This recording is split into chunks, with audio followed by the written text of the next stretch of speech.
biglang naharang, nakita, napakaraming pera, milyon na pera. Aba, ay mantakin nyo ho, dalawang senador itinuturong kasangkot.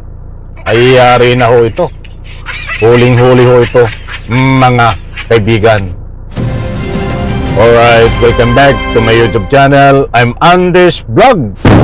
Matindi, talagang painit ng painit ang mga ebidensya na natutuklasan ho. Ngayon naman ay napakaraming pera ang natuklasan at itinuro ang dalawang senador na sangkot. Sa like muna sa video na ito kung nagustuhan nyo po. Sabay-sabay po nating i-like ang video na ito. Sa lahat ng hindi pa nakasubscribe dito sa aking YouTube channel, please subscribe. Pwede rin po kayong mag-share ng video na ito. Mga kaibigan, huwag nyo pong kaligtaan. Panoorin, pakinggan ang ibabahagi ko po sa inyo. Dahil pira nyo ito. Pera ng tambayan ang naharang na ito at nakita. Mga kaibigan, tuklasin po natin, alamin ang buong katotohanan dito. Shout out po sa lahat. Sino itong dalawang senador na ito na diretsahang kasangkot at inugnay dito ho sa napakaraming pera na ito? Wala ho itong takas, hindi na ito makakatakas. Buti ho at nalaman ito, nakita at naharang, huling-huli ho, mga kaibigan. Heto ho, talagang sabik na ako na ibahagi po ito sa inyo. Eto, pera para sa mga tao, pinakita. Pera para sa mga tao, pinakita ni dating DPWH Assistant District Engineer Bryce Hernandez sa pagdinig ng kamera, limpak-limpak na perang nakalatag sa isang mesa. Ang pera raw na yan, pinaghati-hatian ng mga nakinabang sa flood control projects at nakaladkad nga ang pangalan ng dalawang senador. Live mula sa Batasang Pambansa, nangunguna sa balita, si News 5 House Correspondent Marian Enriquez. Ayun mga kaibigan, napakaliwanag ho. Hindi ho tayo nagpapakalat ng anumang fake news. Meron ho tayong batayan ayon sa binahagi ko po sa inyo. Napakaraming pera na ito di umano ay gagamitin para pansul o kickback. Mga kaibigan, may nabanggit ko na dalawang senador. Sino itong mga senador na ito? Mga mahal kong taga-subaybay, mas mabuti pa pakinggan po natin, unawain, panoorin itong ibabahagi ko po sa inyo para sila na ho ang magbanggit ng buong katotohanan tungkol dito sa napakaraming pera na ito. Ng mga siniwalat sa pagdinig sa kamera. Go!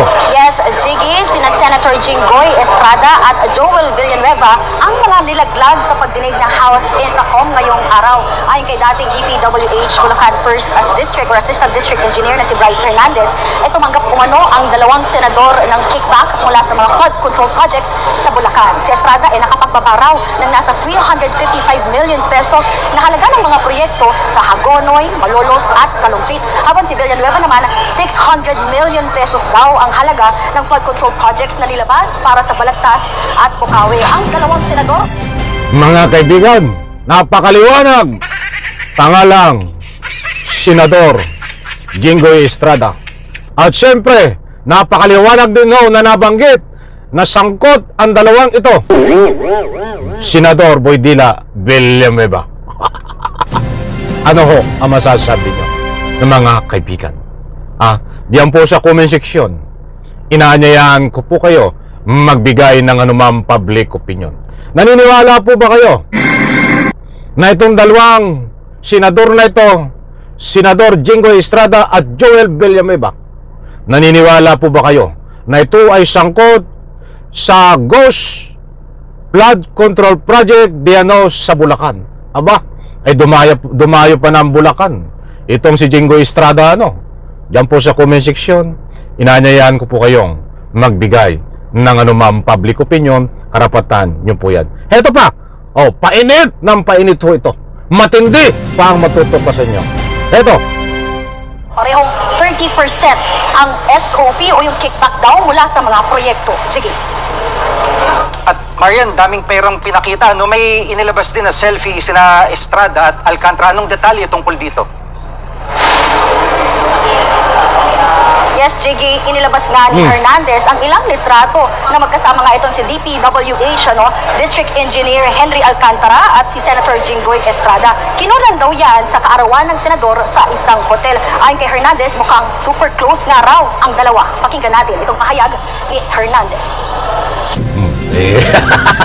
Paano yan? Sabit na naman ang pangalan mo, Senador Jinggoy Estrada. Dami nagbibigay ng anumang public opinion. Ibabalik ka raw sa kulungan. That is public opinion yan. Doon talaga ang patutunguhan po niyan kung mayroong matibay na ebidensya. Inuulit ko, talagang kulungan ang patutunguhan na nabanggit, nakasangkot dito na mga senador. Katulad ng nabanggit na pangalan, Jinggoy Estrada, at siyempre, itong si Villanueva, kung mayroon pong sapat, matibay, matigas na ebidensya. Aba, kulungan na naman, ano? Engineer Henry Alcantara and Senator Jinggoy Estrada have met a couple of times. Sabi po nila, hindi po sila magkakilala. Baka naman po fan lang siya. And they appear super close, Your Honor. Ayun mga kaibigan, siyempre, wala pong umaamin na inaakusahan. May umamin po yan ay napakadalang pa sa patak ng ulan. Wala pang politiko ho na i-vlog ko na umamin ho sa pangungurakot.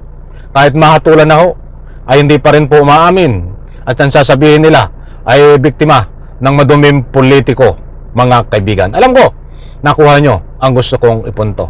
Mga kaibigan, napakaliwanag naman ho na napakarami pong pera ang isinaad, ibinahay ko po sa inyo na inilabas na yan ho ay ipinakita diyan sa investigasyon ng flood control project sa Kamara.